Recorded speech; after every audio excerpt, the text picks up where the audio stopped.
ఇంటి పనులుంటాయి వంట పనులుంటాయి అడుగు పెట్టిన కంచి అన్ని నువ్వంటాయి చాతగా కాపోయినా సాపేసి వండొద్దు సత్తువా తెచ్చుకొని సాధించి తీరాలే నీ ఈడు సిన్నదే బిడ్డో నువ్వెట్లి దుఃఖిస్తావు బిడ్డ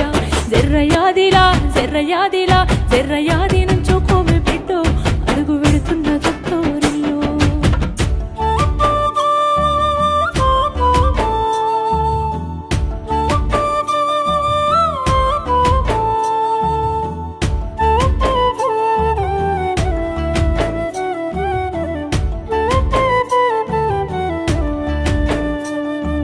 మన ఇంటి కాడోలే పొద్దెక్కి లేవద్దు సీకటి మోకనా కిలివు కాలే పక్కింటి అల్లతో పంచాయతీలొత్తమ్మ నోరున్న ఆడిదని ఊరంతా అంటారే అత్త వద్దన్న ఇంటికి బిడ్డో పోయి ముచ్చట్టు